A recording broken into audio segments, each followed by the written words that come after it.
Tolong dengarkan, ada beberapa pertanyaan. Ini enggak semua pertanyaan bisa dijawab ini.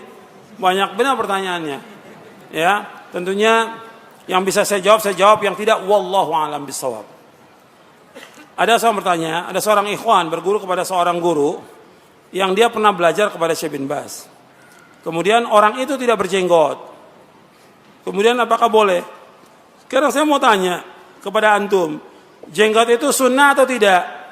Sunnah. Maksudnya sunnah yang mana? Sunnah fitrah, sunnah yang wajib dilaksanakan. Jadi ada sunnah yang hukumnya sunnat, ada sunnah yang hukumnya wajib. Ini sunnah yang karena Nabi menyebutkan u'ful liha wa arkhul liha wa ahfu syawarib. Hendaklah kamu panjangkan jenggot kamu. Perintah bentuknya.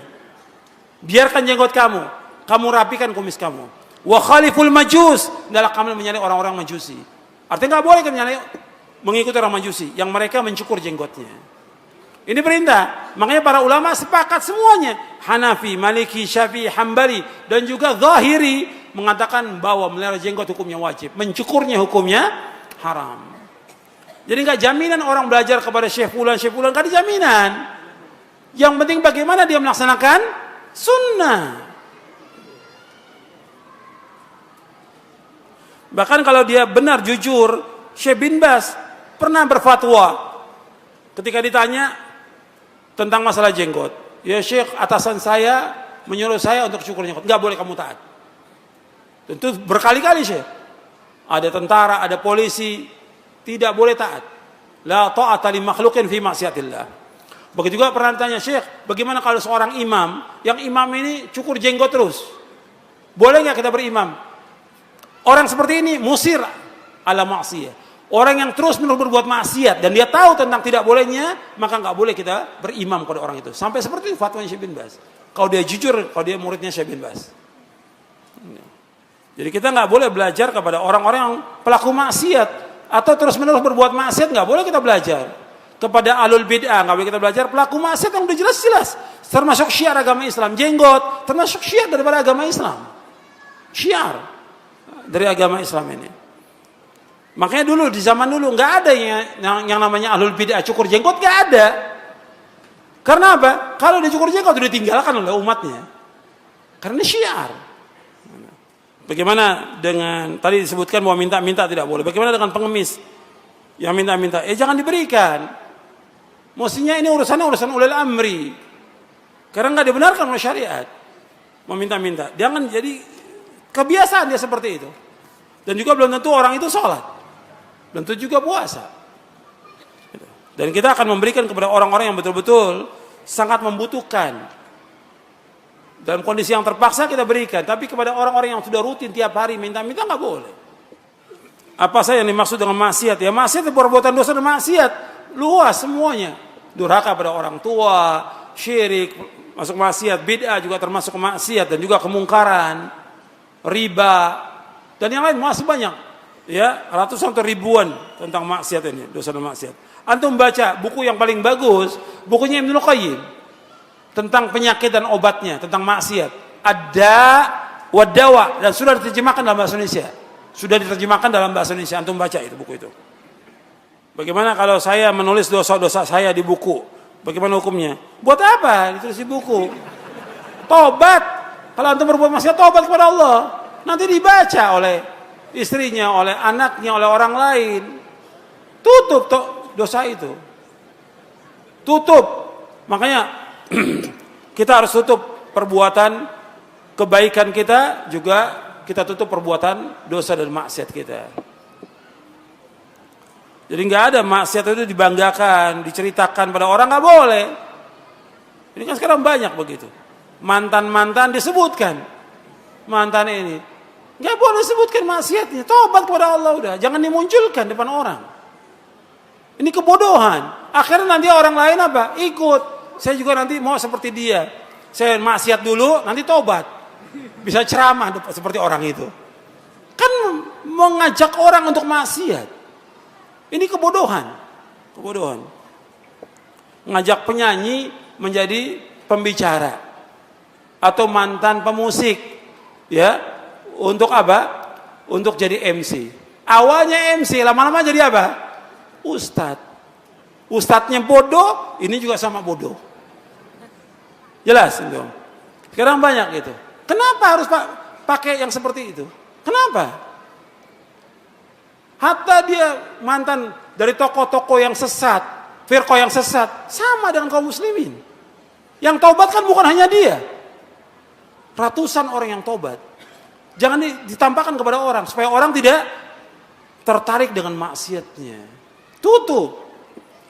Ajak dia kepada kebenaran. Dakwakan dia kepada kebenaran. Nasihati dia untuk taubat dan istiqomah dalam taubatnya. Apa kita yakin dia istiqomah? Belum tentu. Istiqomah dalam taubatnya. Banyak orang yang tadi taubat betul nangis luar biasa sudah taubat. Cuma sekejap. Habis itu maksiat lagi. Contoh yang banyak. Orang menaikkan ibadah haji. Waktu di Arafah nangis, Masya Allah nangisnya. Pulang maksiat lagi. Iya nggak? Banyak yang seperti itu. Makanya kita orang-orang yang taubat sama seperti yang lain. Disuruh dia untuk belajar agama yang benar. Taubat yang ikhlas, jujur, istiqomah. Bukan kemudian dibanggakan, nggak boleh. Di depan umum. Bagaimana kita infak kepada lembaga atau yayasan pergerakan? Antum infak kepada pondok-pondok salaf banyak. Janda-janda miskin, orang-orang miskin, anak-anak yatim, membantu sekolah mereka yang sekolah di pondok banyak yang nggak mampu. Pondok-pondok salaf banyak yang perlu antum bantu. Disebutkan dalam ayat bahwa wa fi amwalihim haqqul lis-sa'il wal mahrum. Pada harta mereka ada hak bagi yang sudah ketahui bagi orang yang minta dan juga yang tidak minta. Tapi kita lihat tentunya yang minta ini orang-orang yang kita tahu tentang sholat. Sekarang ada orang yang jelas dia minta-minta nggak sholat. Masa kita berikan? Orang yang nggak sholat ini orang pelaku dosa besar atau bukan? Orang yang nggak sholat pelaku dosa besar. Bahkan sebagian ulama mengatakan apa? Kafir. Orang yang nggak sholat dia pelaku dosa besar, lebih besar dosanya daripada minum khamar, lebih besar daripada zina, lebih besar daripada mencuri. Kok dikasih uang? Nggak sholat. Mestinya dia diajak untuk sholat, diajak untuk ibadah kepada Allah. Kalau diberikan uang akan terus dia seperti itu. Dan pemerintah juga memberikan mestinya lapangan kerja buat mereka. Mestinya itu kewajiban pemerintah, ulil amri. Gimana kita mengadakan kajian di mal-mal dan juga di hotel-hotel untuk menarik orang mengaji? Apa nggak ada masjid lagi? Masjid itu udah nggak ada nih. Ajak masjid, sebaik-baik tempat di muka bumi apa? Kata Nabi, masjid. Ajak, dengan di masjid ini malaikat akan datang kan. Malaikat kumpul, memberikan rahmat, turun menghormati. Kalau di mall yang ada apa? Setan. Pasar itu kan tempatnya apa? Pasar kata Nabi tempatnya apa? Setan. Jangan kamu yang pertama masuk ke dalam pasar kata Nabi. Tempatnya setan. Mestinya dia ajak di masjid. Sekarang kan orang ingin menarik orang untuk dakwah. Ajak mereka, undang mereka ke masjid. Sama semua. Dakwah dari zaman Nabi sampai sama. Jangan kita robah dakwah itu. Jangan dirobah. Nanti hasilnya ya seperti itu juga orangnya. Kalau kita ingin orang yang berkualitas, istiqomah dan semuanya, ajak dia di masjid. Ibadah di masjid. Bukan di rumah-rumah. Bukan di hotel. Semua orang sama dalam pandangan Allah. Ketika kita sholat, apa dibedakan? Sholat ini saf depan orang kaya, saf belakang orang miskin. Ada nggak? Nggak ada. Sekarang ngaji itu nuntut ilmu ibadah bukan? Ibadah. Kalau ibadah nggak bisa dibedakan, sama semua manusia. Paham? Sama. Kita justru perhatikan kaum masakin. Maka Nabi ketika SAW, orang-orang Quraisy minta. Orang Quraisy, tokoh-tokohnya minta Nabi berdakwah, tapi nggak ada orang-orang miskin. Kayak Sa'ad bin Abi Waqqas, Bilal, dan yang lainnya. Nggak mau mereka. Nggak mau. Allah turunkan ayat menegur Nabi. Jangan kamu usir mereka. Wala tatrul ladzina yad'una rabbahum bil ghadati yuridun wajha. Jangan kamu usir mereka. Dilarang Nabi membedakan antara orang kaya dengan orang miskin. Enggak boleh. Semua sama. Yang paling mulia di sisi Allah yang mana? Inna akramakum indallahi atqakum. tentang duduk dengan ahlul bid'ah, maksudnya kita nggak bergaul, menjadikan dia sebagai teman dekat nggak boleh. Menjadikan ahlul bid'ah sebagai teman dekat kita nggak boleh. Nggak boleh. Kenapa? Akan berpengaruh. Sebab al-mar'u ala dini khalili, kata Nabi. Seorang itu tergantung dari apa? Agama temannya. Temannya punya pengaruh pada dia. Dan kita jangan merasa, oh saya sih kuat. Saya kan udah ngaji. Jangan sok. Ini muridnya Ibnu Abbas. Bisa jadi apa? Khawarij. Atau dia merasa saya ustadz. Insya Allah saya duduk sama ahlul bid'ah nggak pengaruh. Dulu para Imam Tawus, Imam Ahlus Sunnah, ada ahlul bid'ah membacakan ayat. Pergi kamu. Saya yang pergi atau kamu yang pergi? Tegas. Kalau sekarang ini nggak punya sikap Ahlus Sunnah kepada ahlul bid'ah, nggak punya sikap. Harus punya sikap kepada ahlul bid'ah. Sebagaimana mereka juga punya sikap. Mereka nggak senang dengan pengajian kita, nggak senang dengan dakwah kita. Tapi kita disuruh untuk membenarkan perbuatan mereka, nggak bisa. Yang batil tetap batil selamanya batil. Yang bid'ah tetap bid'ah selamanya, nggak ada bid'ah hasanah dalam Islam. Harus punya sikap orang Islam itu. Ini ada pertanyaan, istri saya hamil, disuruh orang tua kalau umur 4 bulan pulang kampung, diadakan selamatan baca Quran, dimandikan dengan air, dengan yang sudah ditiup oleh orang-orang yang baca Quran tadi. Kemudian 7 bulan juga diselamatkan. Ini nggak ada, ini semua bid'ah. Ini semua perbuatan bid'ah dan nggak ada manfaat sama sekali buat anaknya. Nggak ada, bukan dari Nabi. Yang ada bagi dia ibadah kepada Allah, dia doa agar diberikan keselamatan tentang dirinya, anaknya. Kemudian juga dia nanti setelah melahirkan, yang ada akikah di hari ke-7 untuk anak laki, 2 ekor kambing untuk anak perempuan, 1 ekor kambing. Itu bagikan kepada keluarga, kepada tetangga, kepada kaum muslimin. Itu yang ada. Tapi seperti ini nggak ada. Selamatan 4 bulan, 7 bulan, nggak ada dalam Islam. Bagaimana supaya kita bisa qanaah? Artinya kita puas dengan apa yang Allah berikan kepada kita. Rezeki yang Allah berikan. Antum perhatikan. Apakah rezeki yang Allah berikan sama semuanya? Nggak sama. Allah yabsutu rizqa liman yasha'u min ibadi wa yaqdir. Allah meluaskan rezeki dari hambanya yang Allah kendaki, ada juga yang disempitkan. Tentunya semua ada hikmah. Nggak mungkin semuanya luas rezekinya. Nggak mungkin juga semuanya sempit. Nggak mungkin. Saya bahas panjang lebar di buku Kiat-Kiat Islam Mengatasi Kemiskinan. Saya jelaskan itu. Rezeki Allah sudah bagi. Cuma kita wajib ikhtiar. Tapi kalau kita beriman dan bertakwa kepada Allah, diberikan keberkahan rezeki itu. Nabi berlindung dari kefakiran. Nabi berlindung kepada Allah dari kefakiran. Nabi nggak takut umatnya fakir. Tapi Nabi juga berlindung dari kefakiran. Kita tetap usaha. Dan mohon kepada Allah rezeki itu. Jangan kepada manusia. Nanti akan diberikan barokah rezeki itu. Sedikit barokah. Antum bisa banyak lihat orang kaya. Gajinya Masya Allah sebulan. Puluhan juta. Tapi nggak ada keberkahan. Tapi ada orang yang gajinya cuma 1 juta atau 3 juta. Barokah. Cukup buat istrinya, anaknya, orang tua cukup. Itu barokah. Makanya kita harus puas dengan rezeki yang Allah berikan. Maka kita jadi orang yang paling kaya di muka bumi ini. Saya mengamati perkembangan dakwah salafiyah. Khususnya tempat saya. Sejak zaman dahulu, kalau saya amati, dulu para da'i salafi sangat semangat untuk memberantas syirik dan bid'ah. Namun sekarang sedikit di antara mereka yang melakukan itu. Yang disampaikan masalah-masalah yang pada umumnya disepakati oleh umat Islam. Bagaimana tentang ini? Ya kalau antum melihat da'i yang seperti itu, ya antum ingatkan dong. Kan pokoknya dakwah adalah apa? Tauhid. Insya Allah besok saya akan jelaskan. Dakwah itu pokoknya adalah tauhid. Dakwah itu bukan yang lain. Harus tegakkan tauhid. Kalau sekarang ini kayaknya nggak jelas dakwah itu. Katanya dia salafi, tapi dakwahnya judul film. Ada nggak seperti itu? Ada. Lo antum ini mau dakwah, mau main film? Oh, sudah kejelasan. Antum mau dakwah, mau main film sinetron. Kadang-kadang sebelahnya juga mantan apa? Mantan artis. Antum ini mau dakwah.